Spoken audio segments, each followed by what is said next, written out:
Egipto, una de las grandes civilizaciones de la antigüedad.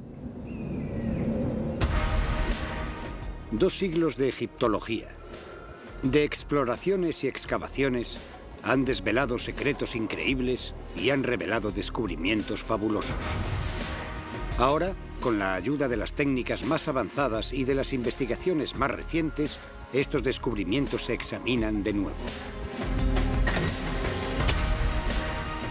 Por primera vez, los expertos más importantes del mundo se han unido para revelar la lista definitiva de los 10 mayores descubrimientos del antiguo Egipto.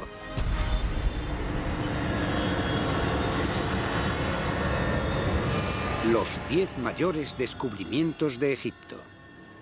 Cada uno de estos 10 descubrimientos es un tesoro por derecho propio, pero también son mucho más que eso. Cada uno es, en cierta manera, una llave que nos abrirá la puerta de una de las civilizaciones más extraordinarias entre todas las que han habitado el mundo. Estos descubrimientos son en realidad puertas que se abren al pasado y nos permiten ver cómo vivían los antiguos egipcios, lo que pensaban y lo que hacían. Los objetos encontrados hace décadas o incluso hace siglos todavía representan un reto. Deben ser interpretados, decodificados.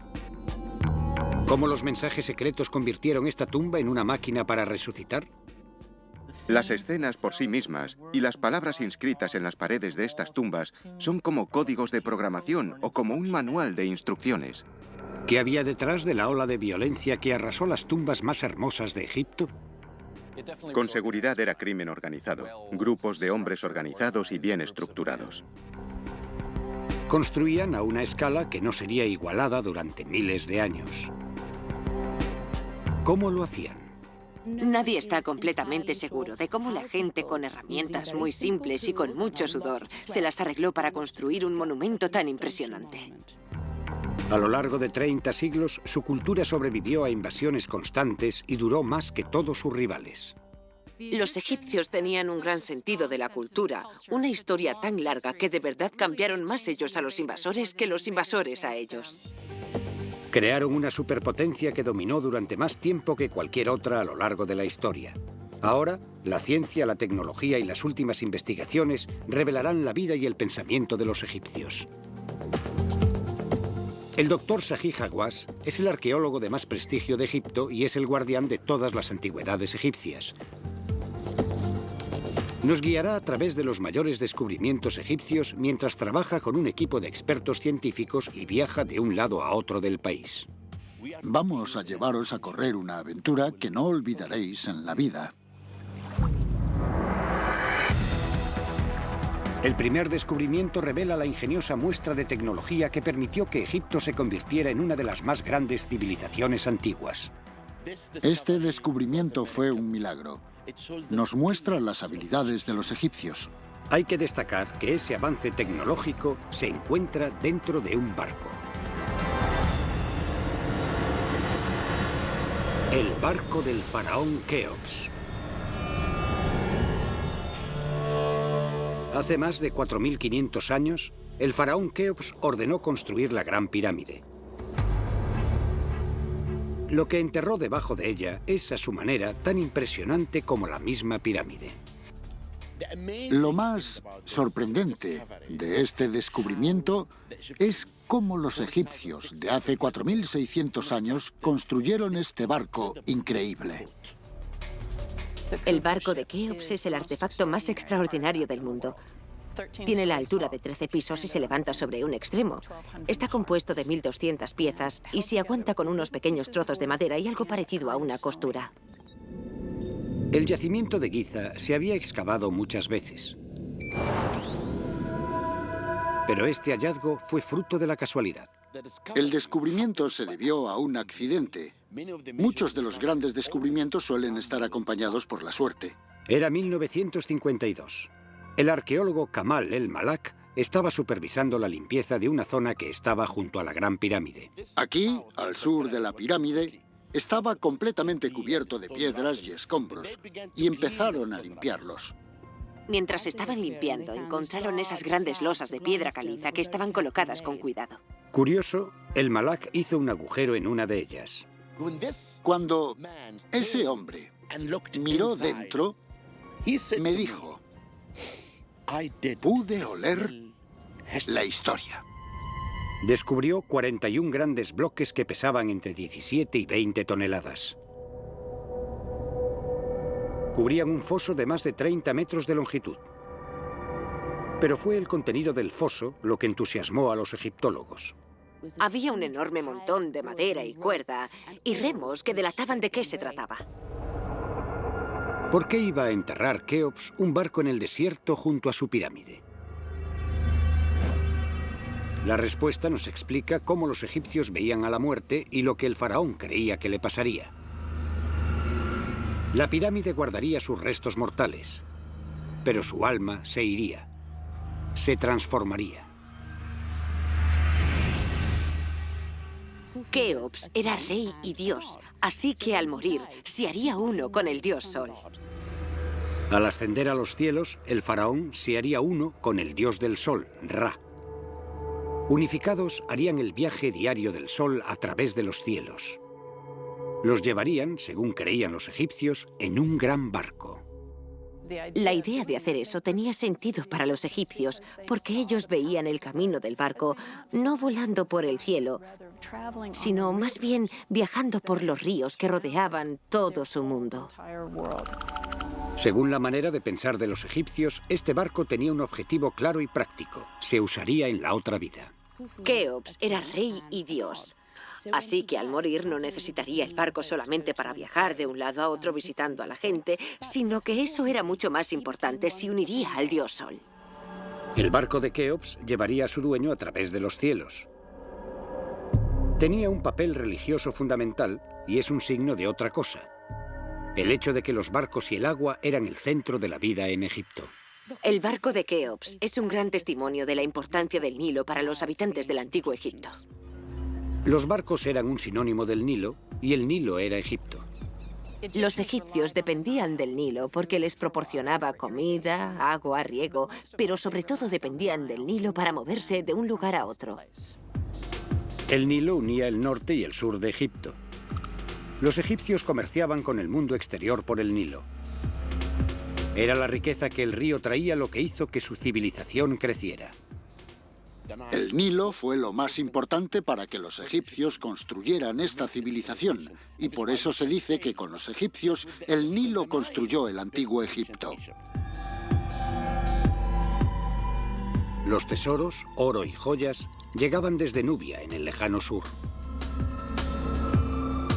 El duro granito con el que se construyeron los mejores monumentos viajó cientos de kilómetros por el río desde Asuán. Los faraones enviaban expediciones de comerciantes a la tierra de Punt, casi 2000 kilómetros al sur. El comercio basado en los barcos trajo incontables recursos al país y permitió que los faraones de Egipto construyeran un imperio. La importancia de los barcos para los habitantes del antiguo Egipto se pone de manifiesto en el arte que hay en las paredes de todo el país. Pero los dibujos no pueden revelar las técnicas ingeniosas que usaron para construir esas enormes naves. Para los arqueólogos, el descubrimiento de este barco real, perfectamente conservado por la forma de enterrarlo, es como una máquina del tiempo. Parece como si las aristas de estos maderos acabaran de salir de un astillero y que no hubiera pasado un solo segundo en 4500 años. Los arqueólogos pueden investigar la tecnología que usaban los antiguos egipcios para construir barcos como si hubieran estado presentes en su construcción hace 45 siglos. Cada una de las 1200 piezas del casco se talló a mano. Tienes ese complejo puzzle de piezas entrelazadas de las planchas. Cada pieza encajaba de manera individual y particular con la pieza que tenía encima, debajo y a los lados. Pero lo más notable es la forma de unir esas piezas. Los egipcios no usaban clavos para construir los barcos. Ni tornillos, ni remaches, ni cola. Este barco se aguanta con hierba. Esta hierba se llama junco y es muy común en todo Egipto. Son estas largas hojas de hierba que son muy duras, pero si se frotan entre sí de una manera determinada, entonces forma una cuerda fuerte pero flexible. Los restauradores han hecho una maqueta del barco a escala 1:100. Así es como usaban las cuerdas para unir las piezas del barco. Es increíble. El desarrollo de esta técnica hacía que los egipcios tuvieran ventaja sobre otras culturas.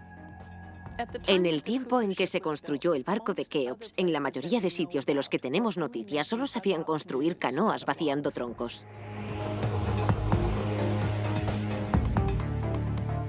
El avance tecnológico de coser las planchas de los barcos significaba que los egipcios podían construir naves mucho mayores que otras culturas rivales. Podían llevar cargas mayores y recorrer distancias más largas. Podían comerciar con todo el mundo conocido. Los egipcios no solo viajaban por el Nilo, también eran perfectamente capaces de salir a navegar por el Mediterráneo a los lugares que deseaban ir. Esta fue la base de un tremendo éxito económico. Puso los cimientos de 3000 años de civilización. Ayudó a crear una de las superpotencias más triunfadoras que el mundo ha visto. El barco de Keops es el primero de los 10 mayores descubrimientos de Egipto porque los barcos iniciaron el nacimiento de un imperio. La riqueza que trajeron consigo los barcos de gran calado permitió pagar las construcciones de gran tamaño. En Egipto se construyeron templos y monumentos a una escala que no tuvo parangón en la antigüedad. Pero esos templos y monumentos no podrían haberse construido si los egipcios no hubieran tenido las habilidades necesarias para extraer piedra en grandes cantidades.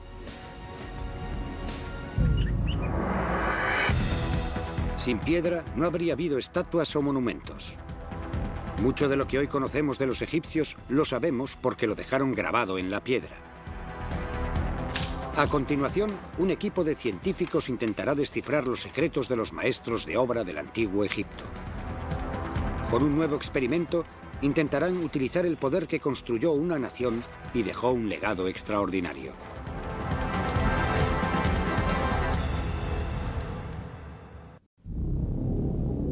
Los grandes descubrimientos de la egiptología nos permiten vislumbrar una civilización extraña que perduró durante 3000 años.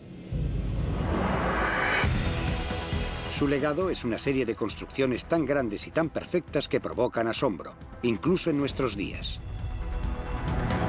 Los científicos intentan averiguar, cuando lo único que tenían era mano de obra, cómo los egipcios consiguieron extraer enormes bloques de piedra. Bloques como el obelisco inacabado.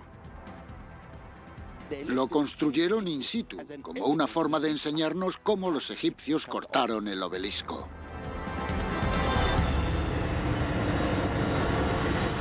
Cantera del obelisco inacabado. El obelisco inacabado pesa más de 1000 toneladas. Más de lo que pesan 500 coches todoterreno. Está situado en la antigua cantera de Asuán, en el Alto Egipto. El obelisco nunca se sacó de la cantera. Los arqueólogos han intentado averiguar por qué después de tanto trabajo fue abandonado. Si se hubiera acabado, se habría levantado a una altura de 10 pisos por encima del suelo. Decorado con imágenes y jeroglíficos, se habría alzado como un componente vital dentro del conjunto de un templo. El obelisco era el símbolo de conexión entre el rey y el dios Sol. Los obeliscos son piezas de precisión de la tecnología espiritual. Para los egipcios, un obelisco era un símbolo del sol, era un rayo del sol, así que era algo parecido a un conductor de poder. Al funcionar como conductores espirituales de la luz, los obeliscos podían recoger y canalizar la energía de los cielos. Tenían que construirse en una única pieza de roca maciza. Si estaba roto, eso significaría que el rayo de sol estaba roto y por lo tanto se rompería el poder del dios. Así que cuando los ingenieros descubrieron una grieta en el obelisco de Asuán, lo abandonaron. Un símbolo de mala suerte para los egipcios se ha convertido en buena suerte para los científicos. Una de las cosas que pasan en la arqueología es que los fracasos son casi tan importantes como los éxitos. Los indicios que hay, tanto en el obelisco como a su alrededor, nos revelan cómo los antiguos canteros excavaron estas enormes piedras. Como si se tratara de una máquina del tiempo de 1000 toneladas de peso, nos ofrece una instantánea de un trabajo de hace 3000 años mientras se estaba llevando a cabo. Usando los indicios que hay en el obelisco inacabado en un nuevo experimento, los científicos esperan demostrar cómo era posible. Empezamos a descubrir cosas sorprendentes que enriquecieron nuestros conocimientos acerca de los obeliscos. Adel Kelani ha pasado toda su carrera investigando antiguas técnicas de extracción de piedra.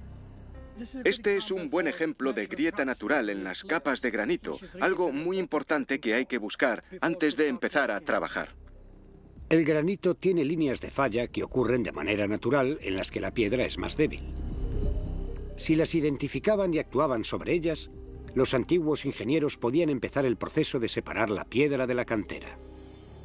Sería una forma de facilitar el cincelado de la piedra porque tendrías que cortar la cara de la roca, habría que sacarle trozos, pero siempre habría ese plano más débil que ayudaría a separar la roca de una manera más sencilla. En la segunda fase, los trabajadores golpeaban unos mazos de piedra en la línea de fractura para romper la roca. Estos mazos primitivos estaban hechos con dolerita, una piedra mucho más dura que el granito. Pero esa técnica llevaba tiempo, y el tiempo era un lujo del que no disponían los canteros. Los faraones siempre querían que sus monumentos se hicieran a toda prisa. Muchos faraones sencillamente tenían miedo de no vivir para verlos. El reinado medio de un faraón era de menos de 10 años, y ningún faraón confiaría su legado a su sucesor. Tenías toda la eternidad para que duraran tus monumentos, pero tenías un tiempo de vida muy corto para construirlos. A juzgar por la cantidad de obeliscos y estatuas que hay en todo Egipto, está claro que los canteros antiguos encontraron una solución. Debajo de la cantera, los arqueólogos encontraron las pistas que nos dicen cuál fue la solución. Lo que tenemos aquí en realidad nos cuenta toda la historia. Es como un libro abierto. Nos lo dice todo acerca de lo que hicieron los egipcios. Dentro de los diferentes estratos hay ladrillos de adobe quemados, trozos de madera quemada y fragmentos de piedra rota por el calor.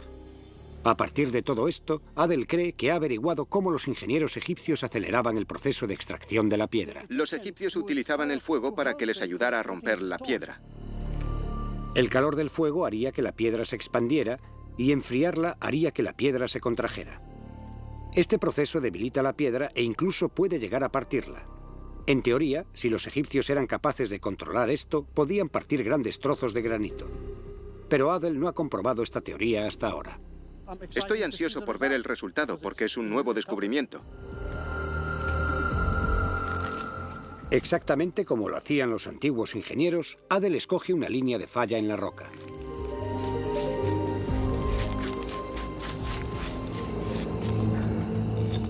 Los ladrillos de adobe encontrados en el yacimiento del obelisco inacabado sugieren que los antiguos ingenieros construyeron un muro para contener el fuego.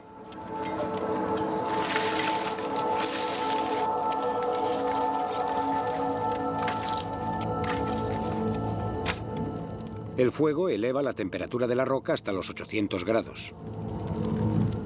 Esto expande y debilita la roca. Después de 60 minutos de calor intenso, Adel puede acercarse con seguridad. El agua hace que la temperatura baje un 85% en cuestión de segundos y eso hace que la roca se contraiga. Está muy caliente, muy caliente. ¿Pero hasta qué punto ha causado daños el fuego? Adel ahora puede comprobar si la piedra debilitada por el fuego es más fácil de romper que otra fractura sin tratar.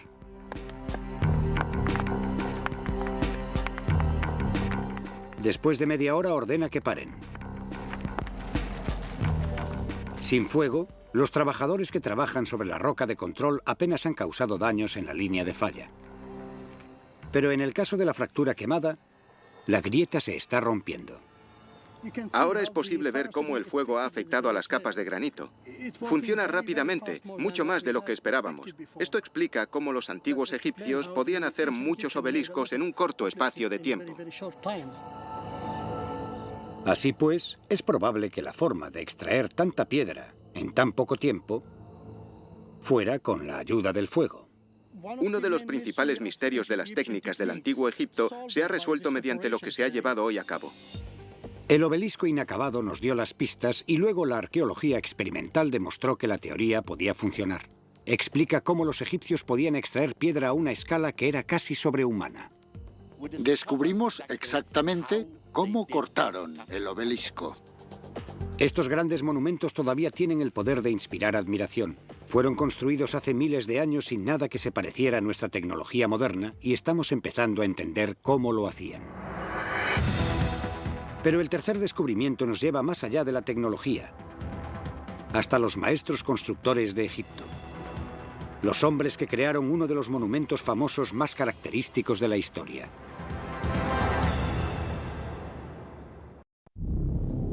Los mayores descubrimientos hechos en Egipto revelan los secretos de una civilización poderosa y espectacular que duró 3000 años. Los antiguos egipcios construyeron algunos de los monumentos más impresionantes del mundo, y el más impresionante de todos es la Gran Pirámide. El tercer descubrimiento está relacionado con la gente que la construyó. Nadie está completamente seguro de cómo la gente, usando herramientas muy sencillas y mucho sudor, se las arregló para construir un monumento tan impresionante. Ahora la ciencia está a punto de revelar la respuesta a este misterio. Trabajadores de las tumbas de las pirámides.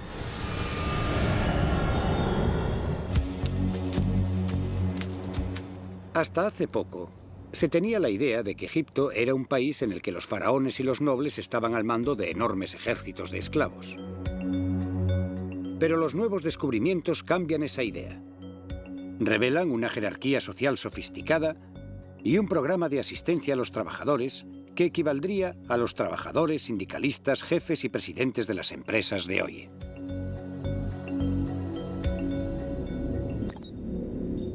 Las pirámides están situadas en Giza. Hace 4500 años, el gran faraón Keops ordenó la construcción de lo que hoy es todavía la mayor tumba que nunca se ha construido. Se alza a más de 150 metros por encima de una meseta y pesa tanto como 17 veces el Empire State Building. Algunos han afirmado que la Gran Pirámide debía ser obra de extraterrestres o que había sido construida usando hechizos que recitaban sacerdotes con poderes místicos secretos. Esto es porque su tamaño desafía la lógica. Hasta hace poco, muchos creían que la habían construido grupos ingentes de esclavos. Pero ahora, el Dr. Hawass ha hecho un descubrimiento que revela el misterio de quién construyó las pirámides.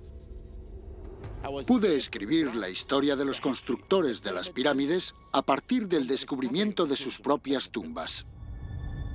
Este descubrimiento tuvo lugar gracias a un trabajo paciente, digno de un detective, y a la ciencia de la arqueología forense. En 1990 el Dr. Hawass encontró pruebas misteriosas. Empezamos la excavación y yo encontré cosas muy extrañas. Encontré huesos y semillas y me pregunté qué era todo eso. Se dieron cuenta de que las tumbas de los constructores estaban hechas del mismo material que las propias pirámides. Trozos de piedra caliza, granito y basalto, de lo que sobró de la construcción de la pirámide. Esta roca es lo que habían usado para construir la tumba de su rey. Con los trozos que sobraron, construyeron tumbas para ellos. Un poco más arriba, subiendo la colina, el equipo del Dr. Hawass descubrió tumbas más elaboradas. Una llevaba un nombre. Una descripción jeroglífica, que en realidad era un inspector, el capataz que controlaba a los trabajadores que arrastraban las piedras.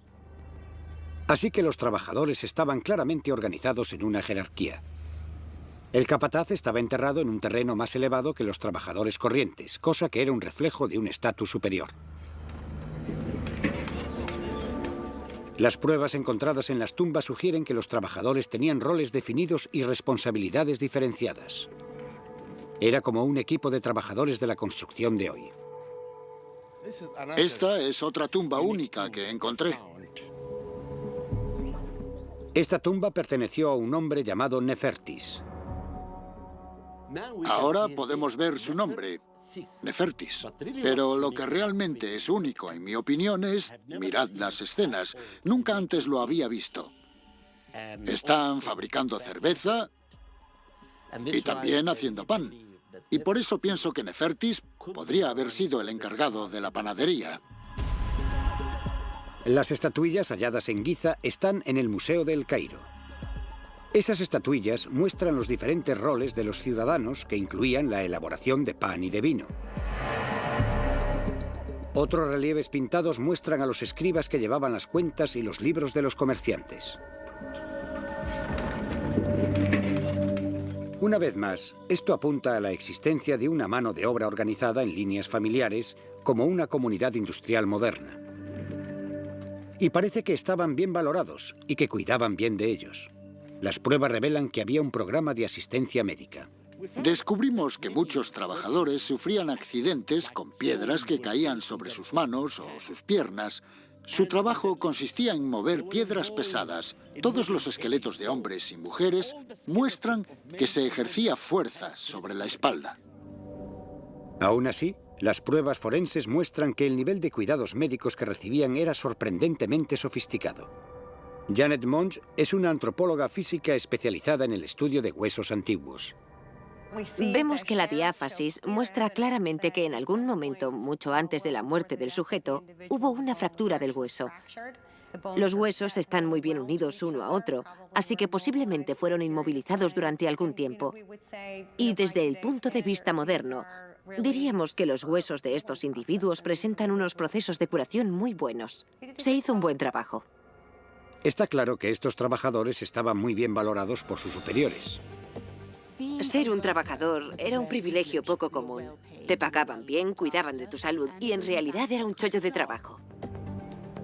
Las tumbas de los constructores de la pirámide revelan una estructura organizada de profesionales y artesanos hábiles que trabajaban dentro de una jerarquía. Estaban apoyados por un sistema de asistencia al trabajador. Este descubrimiento puede probar que las pirámides no fueron construidas por esclavos. Como las tumbas de Giza pertenecían a gente corriente, parece que los buscadores de tesoros se han olvidado de ellas. Fue otra tumba, que se mantuvo sellada durante 35 siglos, la que proporcionó el descubrimiento más conocido de Egipto. La tumba del faraón más famoso de todos los faraones, Tutankamón. El antiguo Egipto fue una de las civilizaciones más duraderas de la historia. Fue guiada por los reyes más poderosos. Estas estatuas son la representación de hombres reales. ¿Quiénes eran? ¿Cómo eran? Los arqueólogos están intentando averiguarlo en la tumba del faraón Tutankamón. Esto no es el icono de una estatua, es el icono del mundo entero. ¿Quién era el hombre que había detrás de la máscara dorada? El tesoro de Tutankamón. El Valle de los Reyes, en la orilla occidental del Nilo. El Valle de los Reyes contiene 63 tumbas. Pero durante siglos la tumba de Tutankamón permaneció escondida. En 1922, el gran explorador y egiptólogo Howard Carter inició su búsqueda.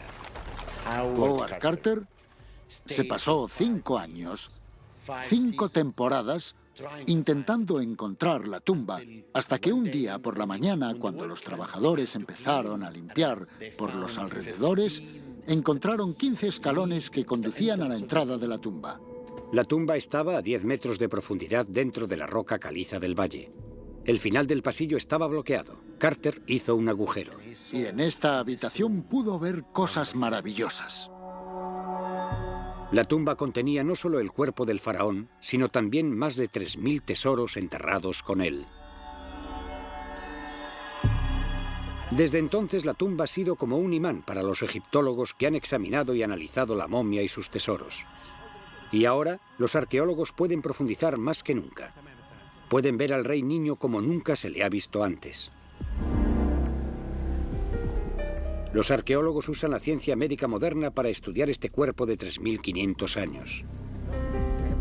Un TAC toma miles de rayos X de un cuerpo y los unen para formar una imagen tridimensional. El TAC es maravilloso para la arqueología, de verdad.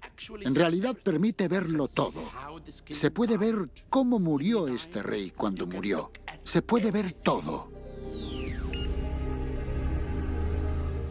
Los expertos están investigando un agujero misterioso en la parte posterior de la cabeza del rey Tut. ¿Podría tratarse de la herida que lo mató? Si miráis el cráneo, veréis que hay un agujero en la parte posterior de la cabeza. Se aprecian daños en las vértebras superiores e incluso en la base del cráneo, en el foramen magnum, el lugar donde se conectan. La herida podría estar relacionada con daños producidos en un ataque. Ese agujero hace que todo el mundo piense que el Niño de Oro fue asesinado. ¿Encontró el joven rey una muerte violenta? Podríamos encontrar una pista en el proceso antiguo de momificación. La momificación es tan antigua como Egipto. Nadie está muy seguro de cómo fue que los antiguos egipcios decidieron momificar a los muertos, pero seguramente, como el desierto seca los cuerpos de manera natural, cuando los animales mueren en el desierto, los egipcios los habrían visto y se habrían dado cuenta de que estaban perfectamente conservados. La primera cosa que hacían los egipcios era desecar el cuerpo de verdad, y para eso usaban una sustancia llamada natrón. Sin natrón era imposible hacer una momia. El natrón funciona como las bolsitas de gel de sílice que hoy se usan para mantener secos los equipos electrónicos. El natrón es básicamente una mezcla de sal y bicarbonato, y lo que hace es que simplemente extrae todo el líquido de un cuerpo y así se hacen las momias. Pero ciertos órganos tienen demasiada cantidad de agua en su interior para poder ser momificados de esta manera. Si los órganos se dejan dentro del cuerpo, se pudren y explotan. Así que el siguiente paso era sacar los órganos internos y el cerebro. En realidad, cortarían la cabeza, hurgarían en ella y la vaciarían por completo. Así pues, ¿podría ser la herida de la cabeza una consecuencia del proceso de momificación en lugar de ser la herida que lo mató? En la Universidad de Pensilvania, Janet Munch ha estado estudiando las placas del escáner de la momia del rey Tut. Cuando el daño se produce antes del momento de la muerte de un individuo, se llama daño ante-mortem, y si está localizado en tejido o en hueso, se podrán ver restos de cicatrización si el individuo vivió un cierto tiempo. Esto parece un daño post-mortem. Podría ser algo que sucedió durante el proceso de embalsamamiento.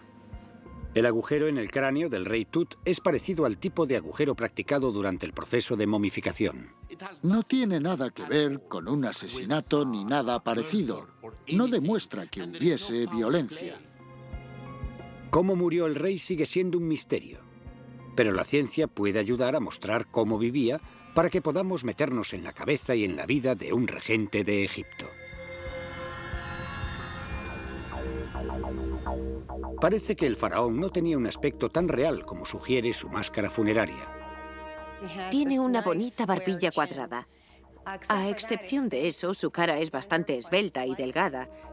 Naturalmente, uno no quiere reírse de un rey, pero si este rey estuviera en el patio de un colegio, creo que podría ser el chico a quien todos llaman conejo o paletas o algo parecido.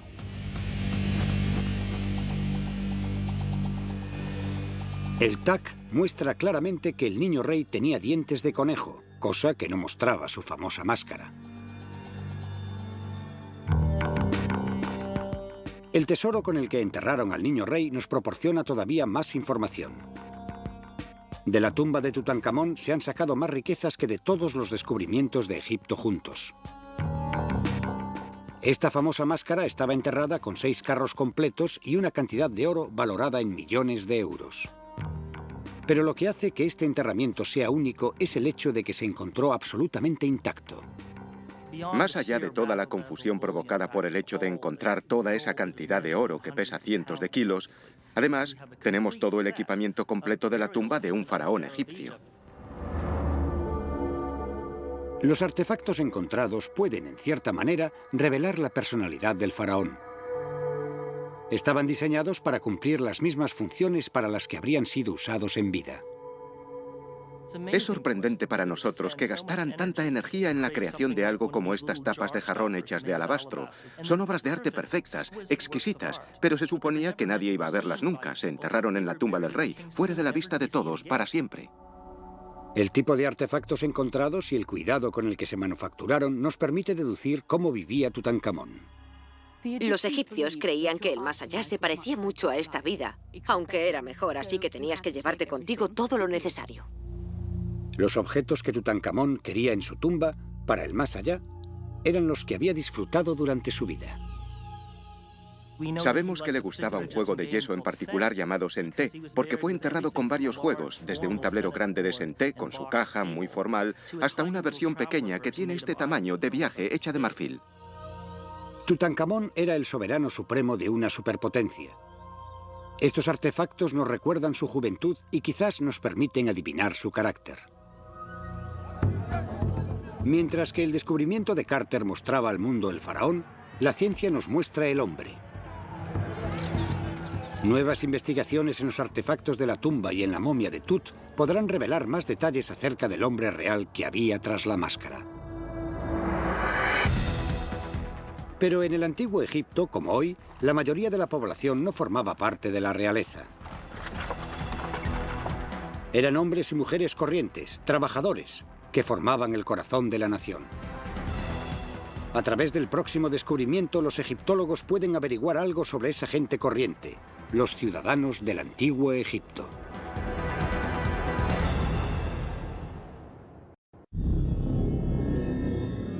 Diez grandes descubrimientos hechos en Egipto revelan una civilización extraordinaria. Pero mientras las ruinas que están en pie nos permiten ver el aspecto que tenía el antiguo Egipto, es mucho más difícil saber cómo vivía su pueblo. Realmente es como el ojo de una cerradura, algo que nos permite ver la vida del antiguo Egipto. El quinto descubrimiento nos ofrece la oportunidad de entender las vidas de los ciudadanos corrientes en la ciudad de los constructores de tumbas. La ciudad de los constructores de tumbas.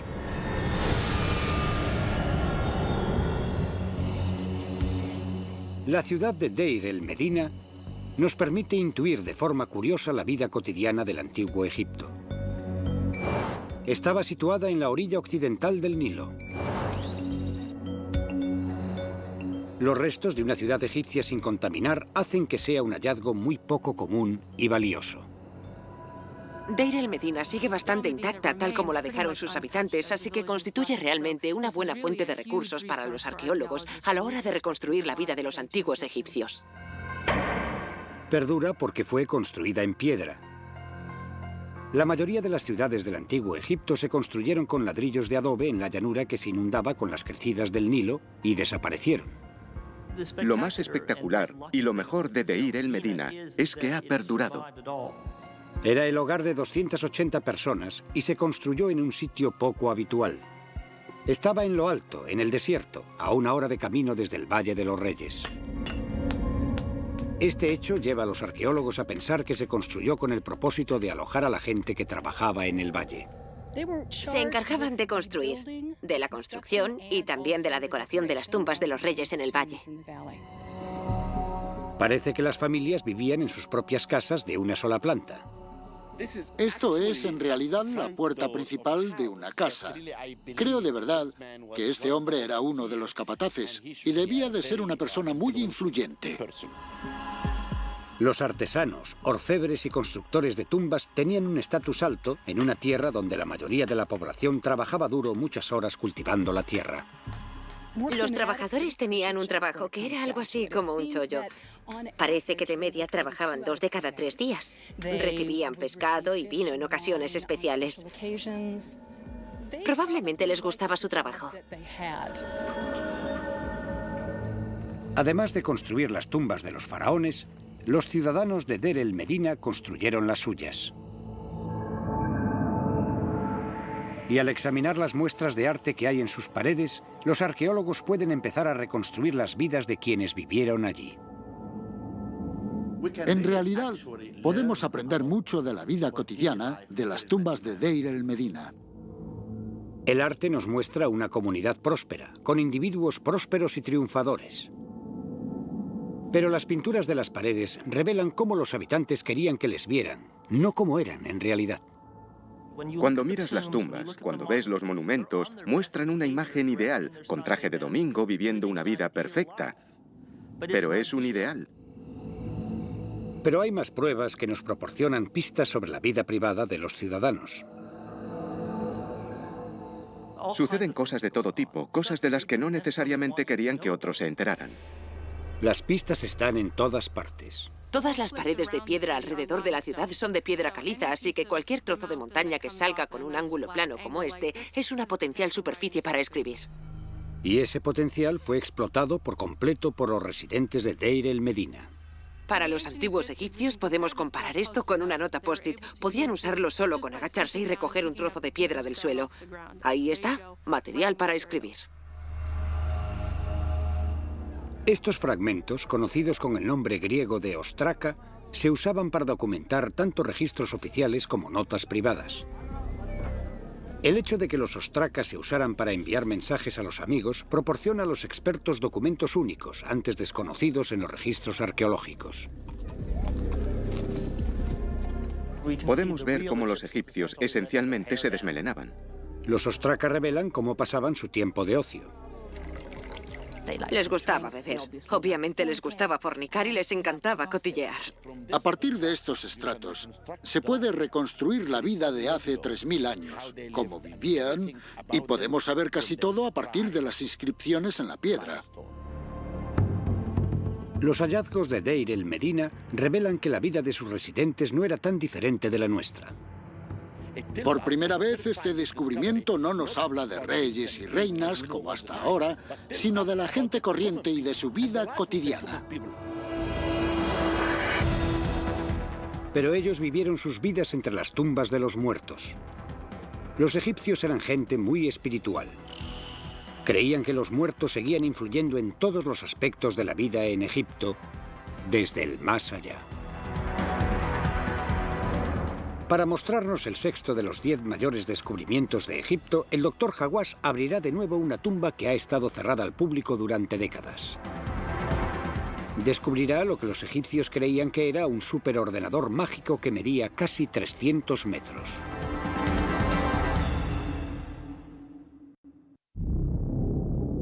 Al analizarlos juntos, los 10 mayores descubrimientos de Egipto nos revelan cómo era la vida en el antiguo Egipto. Pero es imposible entender la vida de los egipcios sin entender sus creencias acerca del más allá. El sexto descubrimiento, la tumba de Seti I, nos proporciona una información increíble. Lo que tenemos aquí es esencialmente un libro de viaje o una guía para el más allá. Las investigaciones nos revelan el código secreto que convirtió un simple agujero en el suelo en una máquina para la resurrección.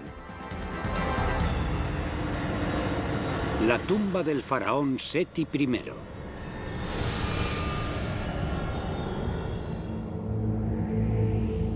El Valle de los Reyes contiene 63 tumbas. Una de las mayores es la tumba del faraón Seti I. Proporciona una información muy rica sobre las actitudes de los egipcios en cuanto al más allá. La tumba de Seti I es realmente una de las tumbas más extraordinarias del Valle de los Reyes. La tumba de Seti es una de las que están situadas en el Valle de los Reyes, en la ribera occidental del Nilo. A finales del verano de 1817, un explorador italiano llamado Giovanni Belzoni llegó al yacimiento. Belzoni había sido un forzudo de circo, pero dedicó el resto de su vida a la egiptología. A través de un estudio minucioso de la geología del valle, Belzoni descubrió 8 tumbas en solo 2 semanas. Y la tercera semana había doblado el número de tumbas descubiertas. Aún así, no fue hasta la mañana del 16 de octubre de 1817 cuando Belzoni hizo el hallazgo que le haría famoso. Cuando Belzoni encontró esta tumba en 1817 fue un milagro. Sus ojos brillaban. Encontró un pequeño corredor y pensó que también estaba intacto. Para proteger el arte de las paredes de la humedad y del aliento de los visitantes, la tumba de Seti está cerrada al público. Pero como jefe del Servicio Egipcio de Antigüedades, el Dr. Hawass es la única persona del mundo con el poder de ordenar que se abra la tumba.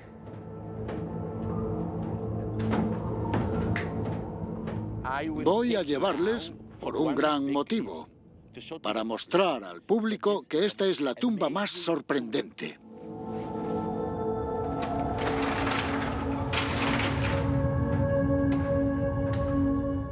La entrada desciende a través del lecho de piedra.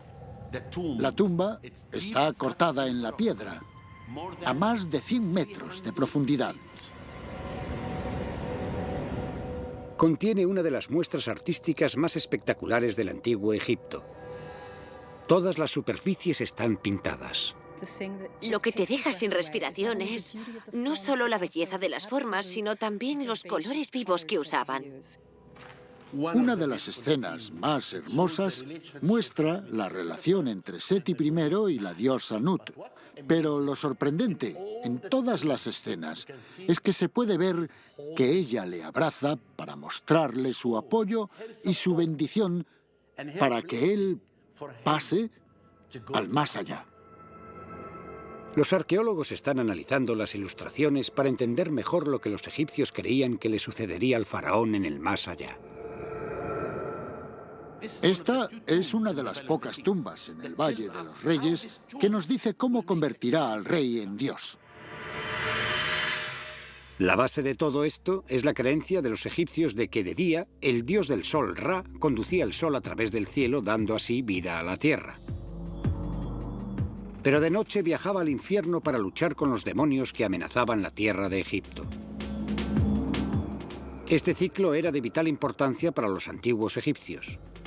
Creían que si no se completaba, el sol no saldría, el Nilo no correría y el mundo se acabaría.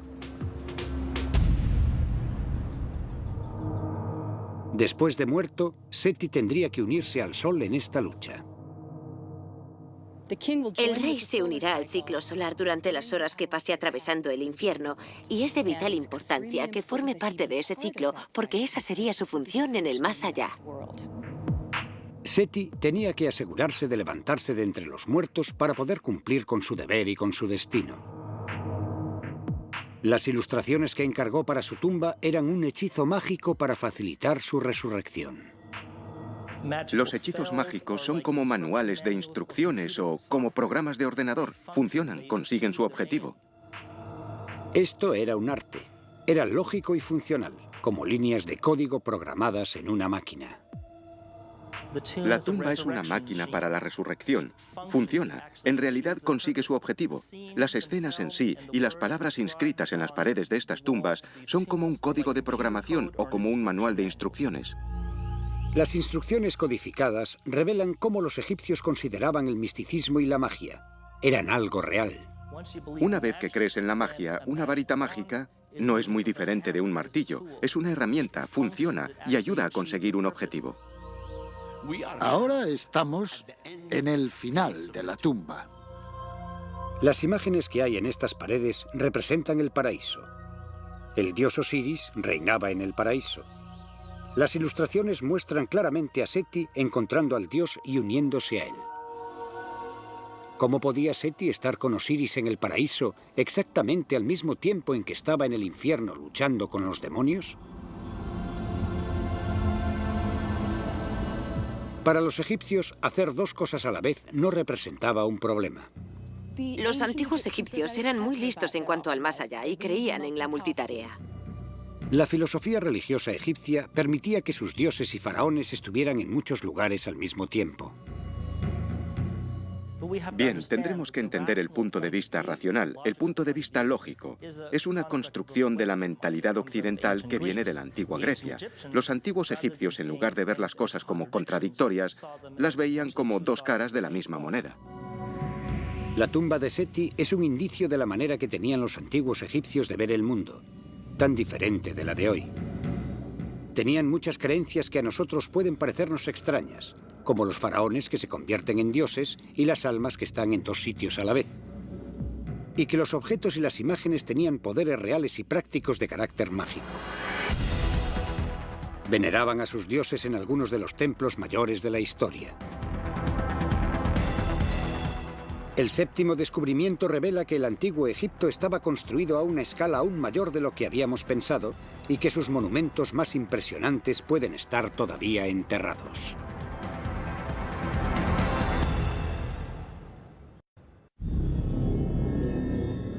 Los 10 mayores descubrimientos del antiguo Egipto revelan los secretos de un mundo que floreció hace 5000 años. pero algunos cálculos sugieren que el 70% de los restos egipcios todavía permanecen enterrados. Egipto es único, entre otras civilizaciones del mundo, en el hecho de que todo el país tiene templos y tumbas enterradas bajo el suelo. Monumentos como el Templo Perdido de Akhmim. El Templo Perdido de Akhmim.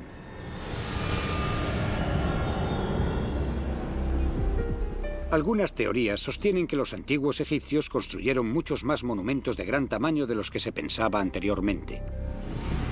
El Templo Perdido de Akhmim proporciona una prueba espectacular que apoya esta afirmación. Egipto es famoso por las pirámides de Giza en el norte. Los visitantes también se dirigen a los complejos de templos de gran extensión que hay en el sur, en Luxor. Pero hay nuevos indicios que sugieren que los egipcios construyeron a escala colosal por todo el país. La parte central de Egipto es un territorio poco conocido para los turistas, e incluso para muchos egiptólogos profesionales. Este podría ser otro destino preferente dentro de Egipto para los turistas en el futuro. ¿Podría estar situado en esta zona el mayor templo descubierto hasta la fecha? Akhmim está situado en el centro de Egipto, a unos 300 kilómetros al sur de El Cairo. Hay indicios de que aquí había un templo enorme, pero está enterrado bajo la ciudad moderna. Es muy difícil para los arqueólogos trabajar en los asentamientos egipcios por una simple razón. Si era un buen sitio para vivir en el pasado, todavía es un buen sitio para vivir y la gente todavía vive ahí. Uno de los problemas de Akhmim es que es una ciudad viva y una ciudad que ha crecido a lo largo de los milenios y, por lo tanto, el centro antiguo de Akhmim ha sido absorbido por el desarrollo urbano. Pero el desarrollo de la ciudad moderna también tiene sus ventajas. Mientras se excava para poner cimientos, se pueden encontrar elementos del pasado. El desarrollo es un arma de doble filo, especialmente en Egipto. Cuando en un lugar como Akhmim decidieron construir una oficina de correos en los 80 y excavaron unas zanjas, se encontraron con unas estatuas magníficas. En 1981, mientras excavaban para hacer los cimientos de un nuevo edificio, los trabajadores descubrieron la base de una estatua enorme.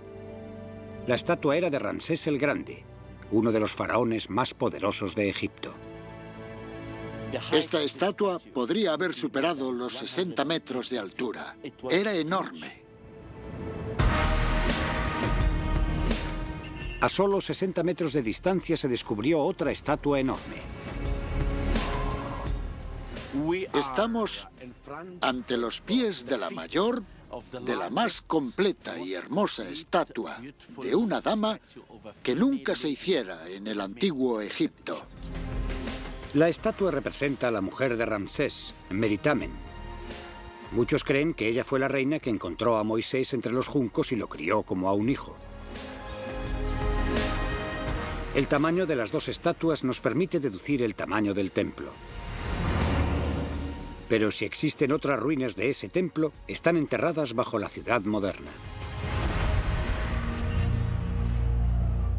Los arqueólogos tienen que descubrir lo que está ahí sin excavar. La egiptología es una ciencia muy rigurosa porque no solo se basa en las excavaciones, también requiere un análisis exhaustivo. El primer indicio para los expertos está en los escritos de los viajeros de hace más de 1000 años. Hablan de un lugar colosal en Akhmim. Los viajeros árabes llegaron a Egipto en el siglo IX de nuestra era y contaban que llegaban a visitar los templos al amanecer y se marchaban al anochecer. El sol tenía tiempo de salir y ponerse de nuevo antes de que yo acabase de explorar las ruinas. Un segundo indicio de la escala de la construcción es que todos los templos de Egipto estaban construidos sobre una planta parecida. Los templos del antiguo Egipto eran las moradas de los dioses, algo así como el punto en el que el reino de lo divino se conecta con el reino de lo humano. En las ideas que servían de modelo a la arquitectura del cosmos, hay algo así como un plano formal de los templos del antiguo Egipto. Como las iglesias, mezquitas y templos de hoy en día, para las que todavía existe una planta estándar, también existía para los templos de Egipto. Así que si los arqueólogos analizan un templo que esté completamente a la vista, pueden aplicar este conocimiento a los restos de Akhmim. El templo de Amón-Ra, unos 170 kilómetros más al sur, en Luxor. Al analizar el plano estándar del templo de Luxor, los arqueólogos pueden tener una base para predecir dónde está enterrado el resto del templo de Akhmim. Mansour Boraik es especialista en diseño de templos. Creo que el templo de Akhmim era mayor que este, pero tiene la misma planta que la que hay ahora en el templo de Luxor. El plano estándar de un templo siempre empieza con una larga avenida pavimentada. La avenida conduce a una puerta enorme flanqueada por dos estatuas. Y en Akhmim, aquí es donde estaría la estatua de Ramsés. Dentro hay un patio. Aquí habría estado situada la estatua de la reina Meritamen. Pero esto es solo el principio. Hay más patios que se adentran unos 300 metros en el santuario interno del templo. El plano del templo de Luxor puede aplicarse a Akhmim. Tengo una imagen del yacimiento en el ordenador. Si hacemos coincidir las situaciones de las estatuas de Akhmim con el plano del templo de Luxor, el Dr. Wegner puede calcular el tamaño real del templo de Akhmim. Uno puede hacerse una idea del área que ocupaba el templo al ver el campo de fútbol que hay en el lado superior derecho de la imagen de Google Earth. Se puede ver que la extensión aproximada del templo de este nuevo reino sería la de 4 o 5 veces la longitud de ese campo de fútbol. Al verlo, uno se hace la idea de que era un templo de enormes proporciones. Incluso sin llevar a cabo una excavación en el área, mediante este análisis la arqueología puede afirmar que el templo de Akhmim tenía un tamaño magnífico. Esto podría ser el principio del templo y el santuario debería estar debajo de esas casas. Harán falta más excavaciones y más planes de desarrollo antes de que la extensión del templo pueda determinarse con exactitud. Podremos descubrir la totalidad del templo. Pero hay una cosa clara. Se está desvelando una nueva imagen del antiguo Egipto que revela un país más grande y desarrollado de lo que se había imaginado hasta ahora. Una franja continua de desarrollo que va todo a lo largo del Nilo. No solo en los lugares famosos en el norte y en el sur, sino también a través del Egipto central. Hay pruebas de que existió una civilización más impresionante de lo que pensábamos. Y el soberano más carismático de esta superpotencia fue Ramsés el Grande. Los descubrimientos en las paredes de uno de los templos más impresionantes de Egipto revelan el dilema que casi destruyó su reinado como faraón.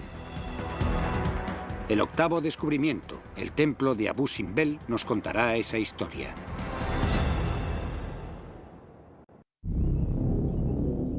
Desde las tumbas a los templos, los misterios del antiguo Egipto han fascinado al mundo desde hace siglos. Uno de los más significativos es también uno de los más grandes. Con 4 estatuas de Ramsés el Grande en el frente, el templo es Abu Simbel. La personificación del ego de Ramsés, o por decirlo de otra manera, del Ramsés Dios y de la espectacular naturaleza de sus logros, tiene que ser Abu Simbel. El gran templo de Abu Simbel. El templo de Abu Simbel es la clave que permite resolver el dilema al que se enfrentaron todos los faraones: cómo reinar como hombre y como Dios a la vez. Las ilustraciones de las paredes nos explican lo cerca que estuvo Ramsés II de no conseguir cumplir con su misión. Abu Simbel está en el sur de Egipto, cerca de la frontera con lo que ahora es Sudán. Hay 4 estatuas gigantescas extraídas de la roca y cada centímetro de las paredes del templo está cubierto con ilustraciones que muestran el triunfo del faraón.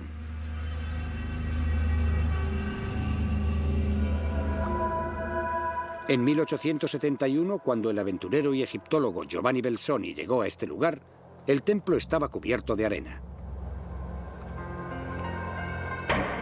Belzoni empezó a trabajar para quitar miles de toneladas de arena.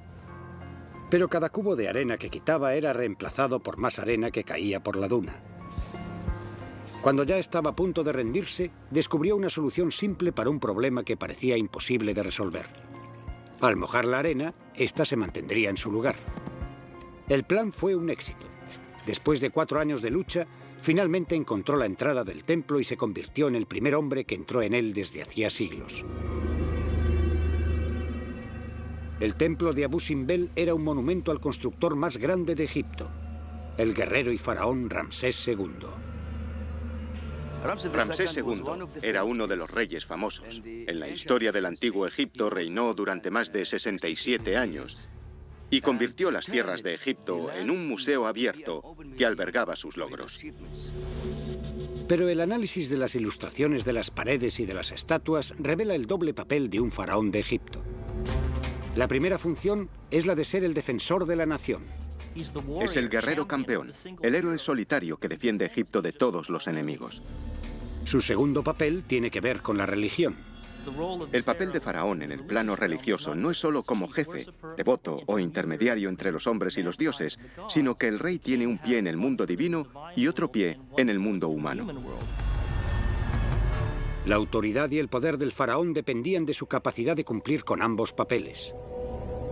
Pero Ramsés tuvo tanto éxito como rey guerrero que se quedó sin enemigos contra los que luchar. Y eso puso en peligro su puesto de soberano. Los relieves que hay en el templo ilustran ese dilema. La historia empieza con una batalla, la batalla de Kedesh. Ramsés II luchó en esa batalla importante, la batalla de Kedesh, con los hititas. Podemos verlo escrito en el templo. Durante la primera parte del reinado de Ramsés, Egipto estaba en guerra con sus poderosos vecinos, los hititas. Los hititas eran los soberanos de un imperio que se extendía desde el norte de Turquía hasta Siria. Entre ellos y los egipcios estaba la ciudad de Kedesh. Los relieves que hay en las paredes de Abu Simbel contienen el registro más antiguo de una hazaña militar de la historia. El doctor Mohamed El-Biali investiga la brutalidad de la batalla. Aquí la figura muestra al egipcio golpeando y castigando hititas. Los golpean muy fuerte. Fue un choque de superpotencias. Lo que hace que Kudesh sea un caso único es que fue en realidad un conflicto entre superpotencias. Ramsés se encuentra con que todo el ejército hitita, con todos sus aliados, están en el campo de batalla. Y de hecho, eso era algo relativamente raro en la historia antigua, que 2 ejércitos tan grandes se enfrentaran cara a cara en el campo de batalla. Los relieves de Abu Simbel representan una batalla violenta en la que se usan armas con la tecnología más avanzada de la época. Tenían carros, por primera vez tenían caballos, y así fueron capaces de construir el imperio. Un carro egipcio es extremadamente fácil de maniobrar, puede girar sobre una moneda y es comparable a un lanzamisiles actual. En esencia, era como un F-16 del mundo antiguo. La guerra con carros consistía en correr hacia el enemigo a una velocidad de 45 kilómetros por hora mientras disparaban todas las flechas que podían para luego retirarse. Hacían carreras con el objetivo de disparar. Se acercaban, disparaban sus flechas y luego el conductor del carro viraría y bajaría la velocidad hasta que pudiera volver fuera de su alcance y luego harían otra carrera para dispararles.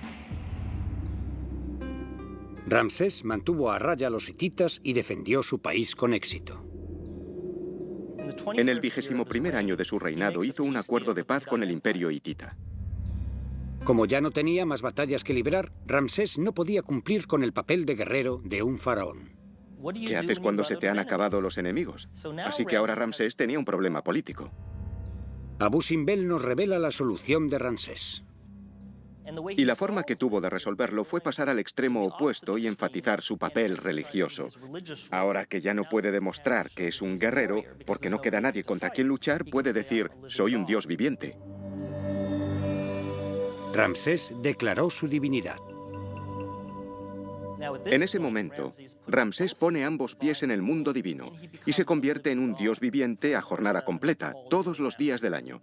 Los egipcios tienen a un dios viviente como soberano. Abu Simbel se convirtió no solo en un templo dedicado a los dioses, sino en un templo dedicado al mismo Ramsés en su faceta de dios.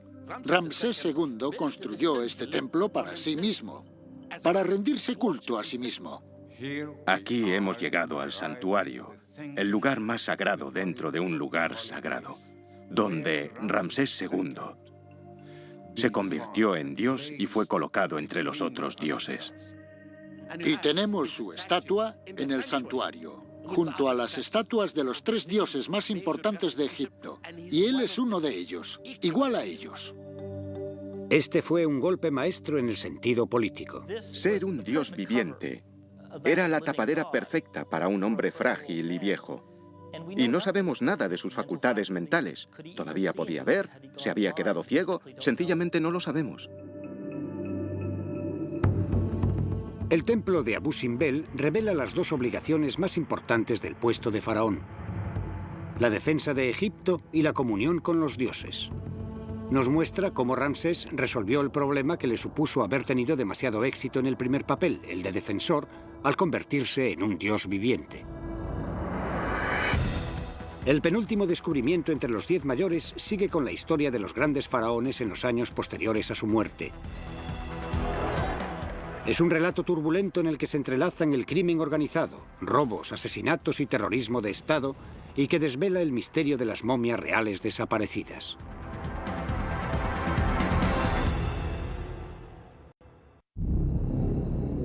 Los 10 mayores descubrimientos de Egipto nos permiten ver el mundo de un imperio que duró 3000 años. Muchos de nuestros conocimientos del antiguo Egipto los hemos adquirido al abrir las tumbas de los faraones antiguos. Pero también crearon un misterio. Una y otra vez las tumbas estaban vacías. Las momias de los faraones habían desaparecido. Uno de los hallazgos más importantes de la arqueología egipcia fue el descubrimiento del alijo real. Los egiptólogos se encontraron cara a cara con un verdadero quién es quién de todos los grandes reyes. Cueva secreta de las momias.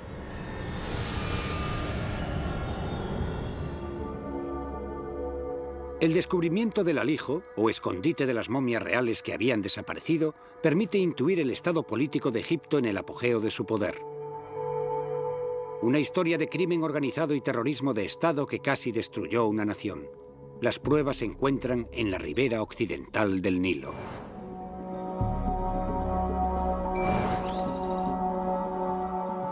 El Valle de los Reyes contiene 63 tumbas, entre ellas las de algunos de los más grandes faraones de Egipto. Casi todas las tumbas estaban vacías cuando se descubrieron, sin las momias ni los tesoros.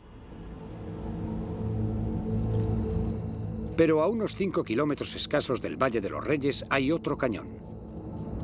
En él no hay tumbas y se pensaba que tampoco había secretos escondidos.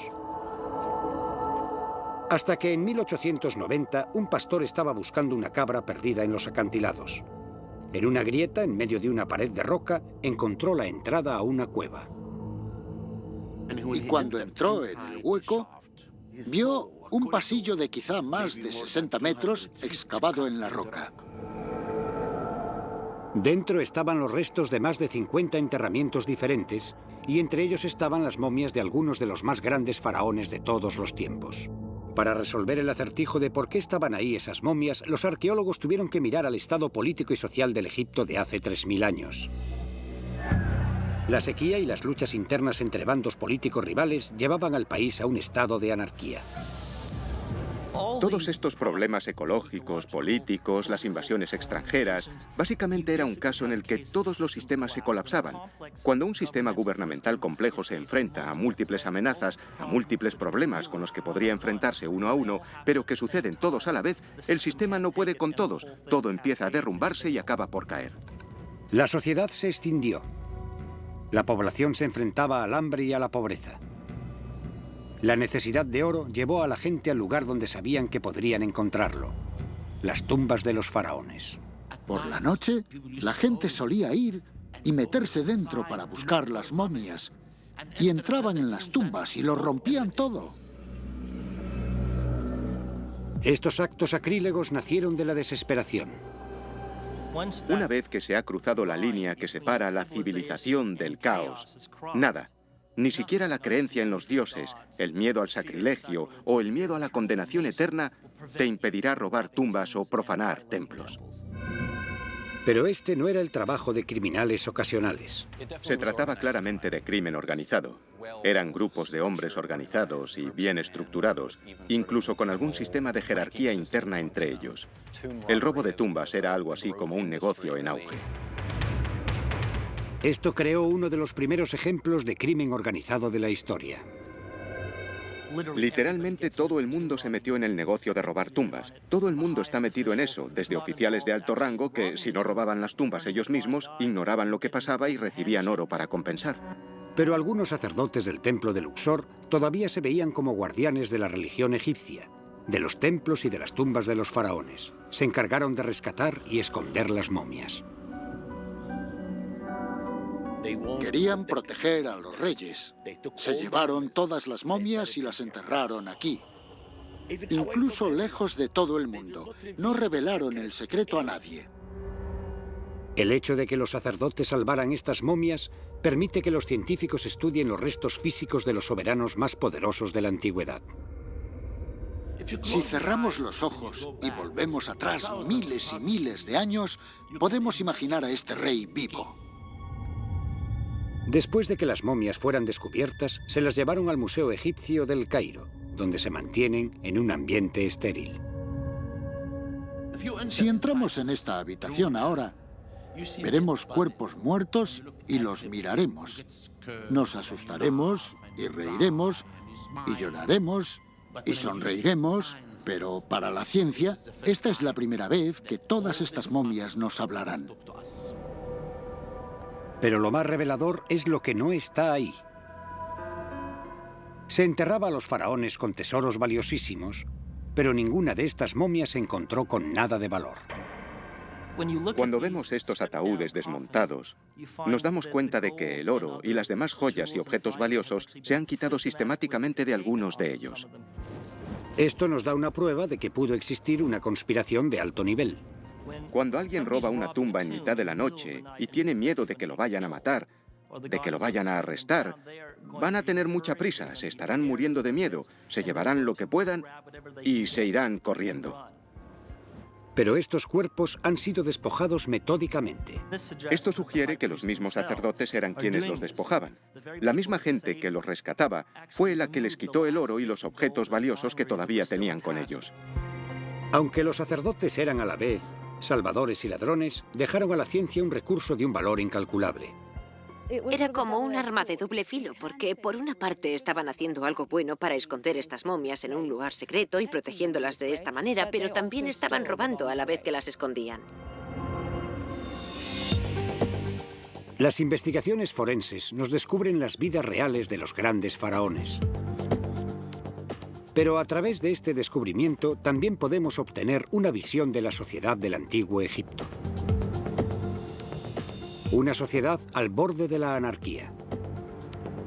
Y cuando la nación se derrumbó, los otros imperios se aprovecharon rápidamente y Egipto sufrió invasiones durante siglos.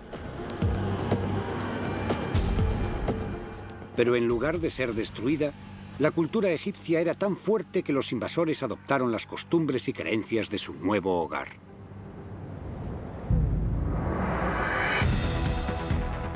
Este logro se muestra de manera espectacular en el último descubrimiento. Y la prueba se puede encontrar tanto por encima como por debajo de la arena del desierto. Si te metes bajo tierra, encuentras momias cubiertas de oro. Cientos de momias perfectamente conservadas, intactas, cubiertas de oro.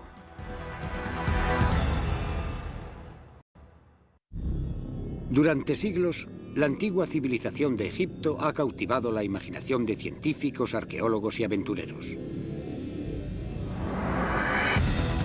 Ahora, un equipo de expertos guiados por el Dr. Zahi Hawass ha seleccionado los 10 mayores descubrimientos que nos acercan a esa civilización extraordinaria.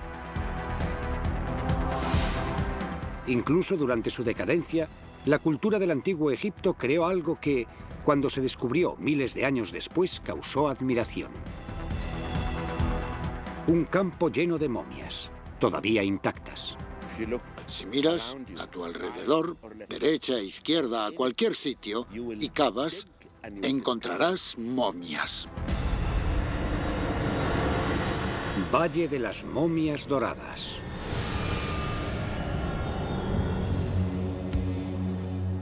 A lo largo de su historia, Egipto fue atacado por muchos imperios. Las pruebas nos dicen que la cultura egipcia fue lo suficientemente fuerte como para resistir y perdurar. La cultura egipcia, la sociedad egipcia, las creencias religiosas egipcias conquistaron a los conquistadores. El oasis de Bajarilla, en el desierto occidental. Las primeras pistas de que esta zona es poco habitual se pueden encontrar en la propia arena. El valle está lleno de huesos y calaveras. Los esqueletos pertenecen a cadáveres enterrados. Han sido desenterrados por animales salvajes y son una muestra de lo que hay bajo la arena. El descubrimiento no lo hizo un aventurero ni un arqueólogo. De hecho, el descubridor ni siquiera sabía hablar. El descubrimiento fue un accidente. En 1994, un burro se perdió en el desierto. Cuando el dueño fue en busca de su bestia, lo encontró clavado en el suelo, mirando un agujero que había en el desierto. Miró dentro del agujero, vio momias. Y yo vine aquí y empezamos la excavación. Fue como un sueño. El descubrimiento de tantas momias intactas es un regalo de valor incalculable para la ciencia moderna. Durante los primeros tiempos de la arqueología egipcia, muchos cementerios fueron excavados por los primeros egiptólogos que sacaban los cuerpos, los huesos y las momias se tiraban, se dispersaban. Los primeros exploradores a menudo descartaban las momias en su búsqueda de tesoros. Las momias se perdieron de maneras que horrorizan a los arqueólogos modernos. Incluso las usaron para alimentar el fuego con el que cocinaban. Las momias halladas en Bajarilla constituyen un recurso poco común, no contaminado, no dañado. Tenemos una población entera de gente, generación tras generación, en un solo lugar. Hace 2000 años, Egipto fue invadido por los romanos que se asentaron por todo el país. Las momias enterradas en el valle eran las de esos romanos y datan aproximadamente del año 300 a.C. Les interesaba Egipto porque era uno de los países más ricos del Mediterráneo. Tenía todo el oro de África, tenía el grano, tenía todos los recursos del faraón, así que era una pequeña joya en la corona de cualquier imperio. Los asentamientos que había aquí fueron destruidos con el tiempo. Pero los estudios de las momias han revelado que nada pudo destrozar la cultura egipcia. Los egipcios tenían un gran sentido de la cultura, una historia tan larga que de verdad cambiaron más ellos a los invasores que los invasores a ellos. Estas eran momias romanas. Pero la cultura egipcia todavía determinó la forma en que fueron enterradas. La momificación empezó en el año 3000 a.C. y continuó a lo largo de la historia egipcia hasta el período romano. Hasta que llegaron a Egipto, los romanos envolvían los cadáveres con cintas de lino. Al principio, en la mayoría de las momias, su cara está cubierta de lino por completo. Pero los egipcios usaban sarcófagos y máscaras funerarias con caras. Aquí tenemos una máscara con la cara y todas las otras momias tienen máscaras. Las máscaras nos muestran el cambio del estilo romano al egipcio y el proceso de naturalización de los invasores. Se puede observar esta unificación cultural, esta mezcla cultural que estaba sucediendo de generación en generación. Pero las momias guardan otro secreto. Para investigarlo se ha seleccionado un grupo de momias que se han trasladado a unas instalaciones para limpiarlas y restaurarlas. Aquí, en cajas selladas, las máscaras nos proporcionan todavía más información sobre la cultura egipcia. Las momias están cubiertas de oro. A los antiguos egipcios les encantaba el oro. Obviamente era una de las cosas más caras del mundo antiguo, pero lo más importante es que los egipcios creían que el cuerpo de los dioses estaba hecho de oro.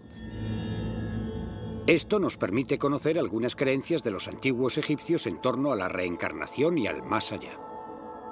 Cuando mueres te transformas y pasas de ser mortal a convertirte en un ser divino, que es por lo que estaban cubiertos de oro, a veces de forma literal, en la cara y otras veces en los ataúdes o sarcófagos, porque eso mostraba que te habías transformado y pasado del estado mortal al divino. Las momias son una prueba de que los romanos adoptaron el uso egipcio del oro en sus creencias religiosas. Y sin embargo, el diseño de las caras refleja la influencia romana de estos nuevos pobladores.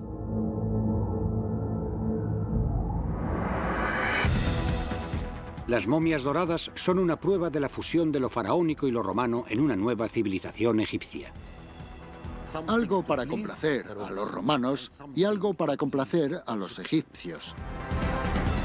Las momias del valle demuestran que sin importar lo que hubiera pasado a lo largo de su historia, Egipto era a la vez tremendamente fuerte y flexible. Esto permitió una continuidad de las creencias y las tradiciones que eran esencialmente egipcias. Este sentido de identidad les daba una estabilidad que les permitía descartar cualquier imperio y abrazar lo que viniera. Ahora que hemos revelado los mayores descubrimientos de Egipto, podemos unirlos para completar el retrato del mundo de los antiguos egipcios. Un mundo que ha permanecido poderoso y cautivador hasta el presente.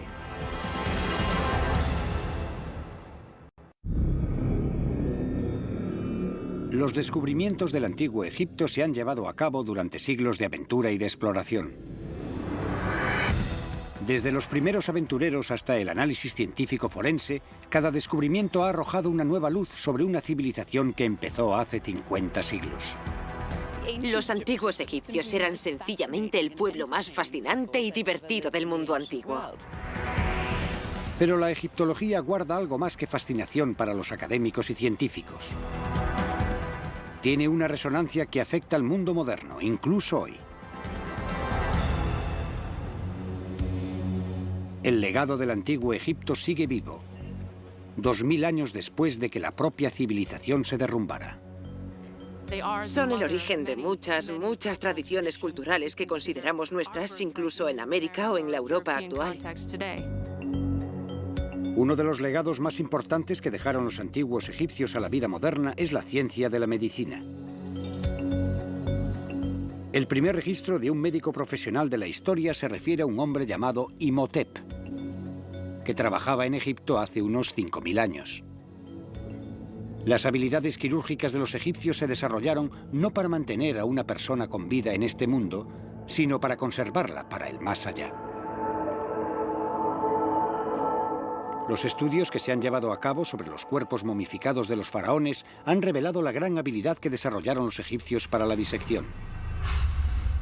La momificación era un procedimiento complicado en el que había que sacar con cuidado algunos órganos sin dañar el resto del cuerpo. Igual que en muchos tipos de cirugía moderna, requería un conocimiento profundo de la anatomía. En algunos casos, este conocimiento se ha transmitido a través del tiempo hasta llegar a los manuales de medicina modernos.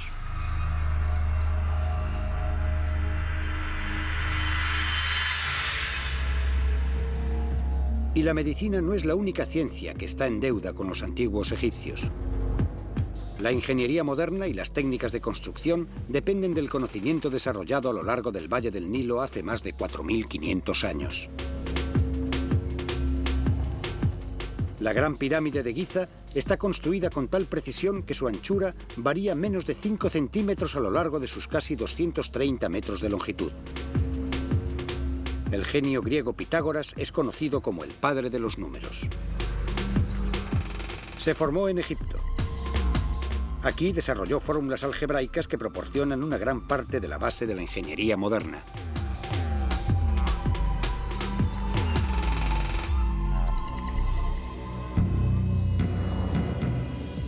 Cada vez que los científicos exploran el mundo de los antiguos egipcios, aumenta la deuda que el mundo moderno tiene con esta civilización. Y persisten en la búsqueda de nuevos descubrimientos día a día.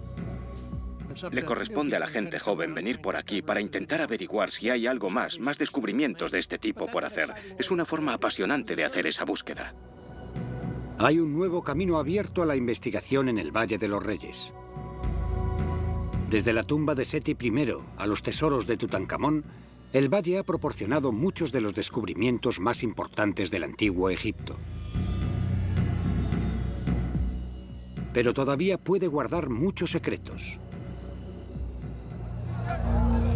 Esto se confirmó con el hallazgo de una nueva tumba en 2006.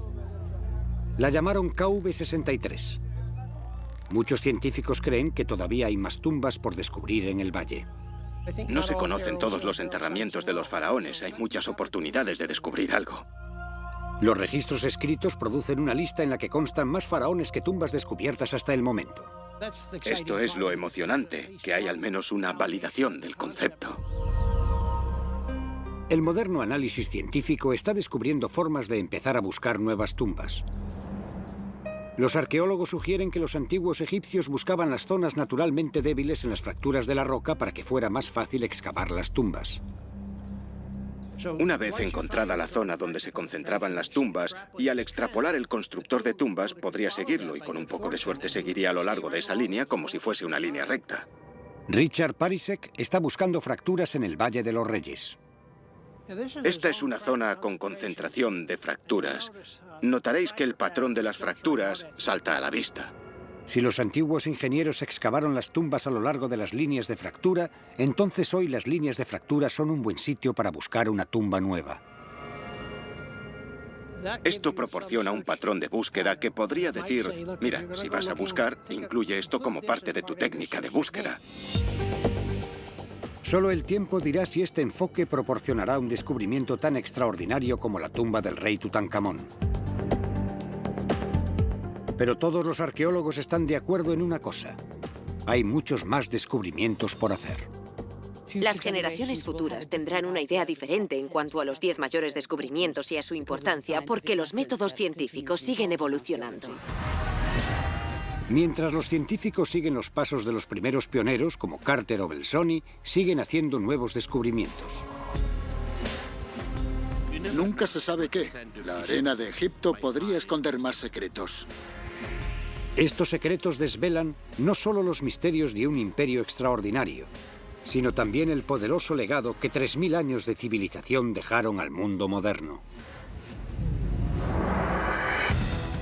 Y mientras este mundo moderno sigue maravillándose ante los grandes descubrimientos del presente, los descubrimientos del futuro prometen todavía más información, asombro y conocimiento acerca de una de las más grandes civilizaciones de la historia. La duradera civilización de los antiguos egipcios.